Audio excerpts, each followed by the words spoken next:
नमस्कार, NMF news पर आप सभी का बहुत स्वागत। मैं हूं आपके साथ अभिषेक पुंडी। बिहार में चुनावी रण सज चुका है। एनडीए अपनी सभी गोटियां सेट कर चुकी है, अपने सभी साथी दलों को मनाकर या जैसे भी करके अब वो चुनाव प्रचार में लगी हुई है। वहीं दूसरी तरफ महागठबंधन, बिहार में दो ही गठबंधन चुनाव लड़ रहे हैं। एक तरफ महागठबंधन है तो दूसरी तरफ एनडीए है। एनडीए अपनी सारी तैयारियां पूरी करके चुनाव प्रचार में जुटा हुआ है।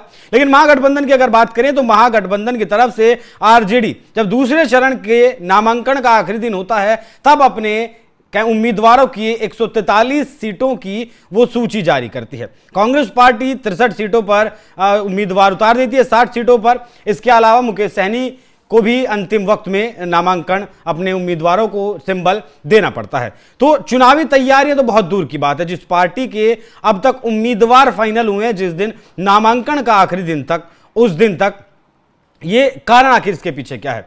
इसके पीछे का कारण है कि आपस में महागठबंधन में सिर्फ उटव्वल चल रहा है। कांग्रेस पार्टी जितनी सीटें चाहती थी, आरजेडी उसे उतनी सीटें देना नहीं चाहती थी। आरजेडी ज्यादा सीटों पर लड़ना चाहती थी और ज्यादा 143 सीटों के जो उम्मीदवारों की सूची जारी की, उससे भी ज्यादा सीटों पर आरजेडी चुनाव लड़ना चाहती थी। वहीं जो वाम दल इस गठबंधन के साथ हैं वो भी असंतुष्ट नहीं है जितनी सीटें उन्हें दी गई हैं या फिर जितनी सीटों पर अंतिम वक्त तक वो अपने उम्मीदवारों को उतार पाए हैं। तो 143 सीटें आरजेडी लड़ रही है और 60 सीटें फिलहाल उम्मीदवार उतारे हैं कांग्रेस पार्टी ने। आखिर ऐसा क्यों हुआ? क्योंकि जिस वक्त उम्मीदवारों के तय करने की बात थी, बिहार के चुनाव पर चर्चा करने की बात थी, उस वक्त राहुल गांधी गए हुए थे विदेश में कोलंबिया वो गए हुए थे और कई दिन का वहां उनका यात्रा रही। उसके बाद जैसे ही वो आए और बिहार भी अब तक नहीं गए हैं। कहा जा रहा है कि कांग्रेस पार्टी की अगर बात करें तो वहां वेणुगोपाल राय और पप्पू यादव, जो कि निर्दलीय सांसद है, हालांकि बताते खुद को कांग्रेस से ही जुड़ा हुआ है, कांग्रेस का ही नेता खुद को बताते हैं, वो टिकट बंटवारे का काम कर रहे हैं। एक ऑडियो क्लिप भी आरजेडी के, माफ कीजिएगा, कांग्रेस के जो प्रदेश अध्यक्ष हैं और एक उम्मीदवार के बीच का सामने आया था, जिसमें यह बात पता चली थी कि पप्पू यादव का टिकट वितरण में भी कहीं ना कहीं हस्तक्षेप है। आखिर ऐसा क्यों है? तो आज दोनों गठबंधनों की बात करेंगे, लेकिन उससे पहले हम बात करेंगे कि उपेंद्र कुशवाहा जो एनडीए के एक मजबूत पिलर हैं, उन्होंने एनएमएफ न्यूज के कैमरे पर क्या कुछ कहा। सर, घोष से आरजेडी ने अमरेंद्र कुशवाहा जी को टिकट दिया है। कहीं न कहीं कुशवाहा वर्सेस कुशवाहा करने की कोशिश। अरे कुछ नहीं किया है। उपेंद्र कुशवाहा का कितना नुकसान कर दे, आरजेडी के लोगों की यही मंशा है। इसी मंशा के कारण यहाँ वहाँ टिकट लोग बांट रहे हैं, लेकिन कोई फर्क नहीं पड़ने वाला है। उपेंद्र कुशवाहा के साथ स्नेह प्यार रखने वाले लोगों की संख्या इतनी बड़ी है कि आरजेडी कुछ भी उपेंद्र कुशवाहा का नहीं बिगाड़ सकता है। और उपेंद्र कुशवाहा का कैसे बिगड़ जाए, इसी बात को ध्यान में रखकर आरजेडी ने यहाँ से टिकट दिया है। लेकिन बिहार की जनता एनडीए के पक्ष में है, इसलिए एनडीए के उम्मीदवार की सभी जगह जीत होगी। कोई उम्मीदवार आरजेडी महागठबंधन के लोग कहीं से दे, कोई नहीं फर्क पड़ने वाला। कुशवाहा के बड़े नेता के तौर पर जाने जाते हैं। पूरे बिहार के कुशवाहा वोटर्स क्या कहना चाहिए, क्या संदेश देना चाहेंगे? अरे हम सबके लिए संदेश दे रहे हैं, कुशवाहा के लिए भी, बाकी जो भी तमाम जाति धर्म के लोगों के लिए, कि एनडीए की सरकार इतना अच्छा काम कर रही है। दिल्ली की सरकार, पटना की सरकार, इस सरकार को मौका दीजिए, अच्छा काम आगे भी होता रहेगा। सर, महागठबंधन में आपस में कपर फुटअव्वल चल रहा है, कम से कम दर्जनों सीट पे वो लोग जो है आपस में ही लड़ रहे हैं। हाँ, तो आपस में लोग स्वार्थी लोग हैं तो कपर फुटअव्वल कर रहे हैं और आगे भी इसी तरह की स्थिति करते रहेंगे। बहुत धन्यवाद सर। तो एनडीए में सहयोगी उपेंद्र कुशवाहा संतुष्ट भी हैं और आश्वस्त भी हैं कि इस बार का बिहार चुनाव एनडीए जीतने जा रहा है। एक बार फिर से एनडीए बिहार में सरकार बनाने जा रहा है। दूसरी तरफ महागठबंधन आखिरकार हुंकार तो भर रहा है कि इस बार जीतेगा, लेकिन आपस में बातचीत की कमी है। राहुल गांधी की बातचीत तेजस्वी यादव से नहीं हो रही है, तेजस्वी यादव की बात मुकेश सहनी से नहीं हो रही है। कॉन्वर्सेशन का इतनी कमी है, जिसका कारण यह रहा कि अंतिम वक्त तक एक उम्मीदवार तो ऐसा रहा कि आरजेडी का भी सिंबल लेकर चला गया और कांग्रेस पार्टी का भी सिंबल लेकर चला गया। वहां जाकर चुनाव अधिकारियों को पूछना पड़ा कि आखिरकार किसके सिंबल पर तुम चुनाव लड़ोगे। दूसरी तरफ तस्वीरें आपने देखी होगी किस तरीके से कुर्ता फाड़ पॉलिटिक्स आरजेडी की तरफ से या महागठबंधन की तरफ से हो रही है। लालू यादव के घर के बाहर जब एक उम्मीदवार को एक टिकट के चाहने वाले नेता को टिकट नहीं दिया गया तो अपना कुर्ता फाड़कर लालू यादव के घर के बाहर रोने लगा और आरोप लगाया कि लगभग 2-2.5 करोड़ रुपए लिए गए हैं।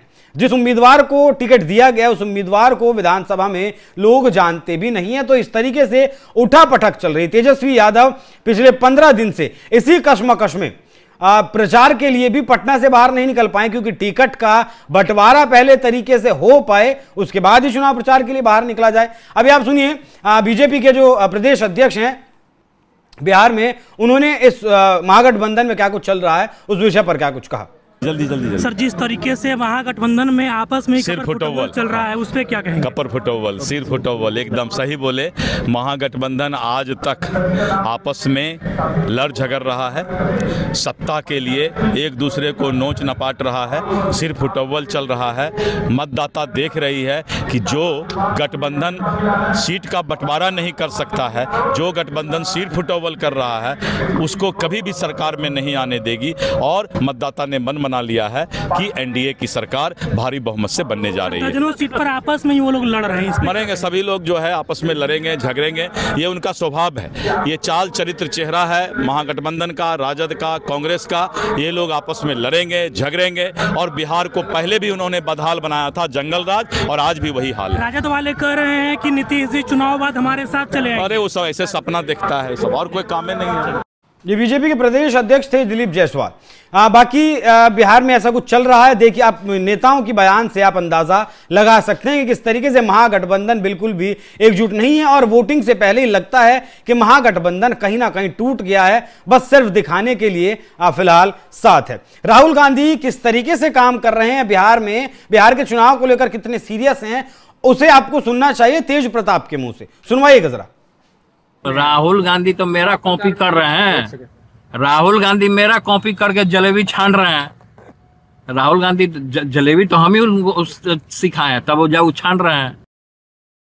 उनका कहना है कि मैंने जलेबी बनानी सिखाई और राहुल गांधी बिहार में जलेबी तल रहे हैं, जिस तरीके से तल रहे हैं वो सबको दिख रही है। तो एक तरफ महागठबंधन है, दूसरी तरफ आपका एनडीए। एनडीए पूरी तरीके से जीत को लेकर आश्वस्त है और महागठबंधन अभी तक सही तरीके से चुनाव प्रचार के लिए भी नहीं उतर पाया। बात करें अगर पप्पू यादव की, तो पटना एयरपोर्ट पर भी एक घटना हुई थी जिसमें कांग्रेस पार्टी का जो आलाकमान है, जो प्रभारी अल्लावरू हैं, कर्नाटक से वो आए हुए हैं, प्रदेश अध्यक्ष कांग्रेस के हैं और एक और नेता थे, इन 3 नेताओं के साथ बदसलूकी की गई, मारपीट जैसी घटना भी वहां पर देखने को मिली थी। और बताया गया था कि जो मारपीट करने के लिए आए थे, जिन लोगों ने बदसलूकी पटना एयरपोर्ट पर की, वो पप्पू यादव के ही करीबी थे, पप्पू यादव के ही वो कार्यकर्ता थे। अब किसके कहने पर आए थे, किसके कहने पर नहीं आए थे, तो ये सब कुछ चल रहा है। और बिहार के जो कांग्रेस पार्टी के नेता हैं वो ये कह रहे हैं कि आखिरकार पप्पू यादव होते कौन है जो इस तरीके से टिकट बंटवारा करें दिल्ली के साथ बैठकर। दिल्ली को भी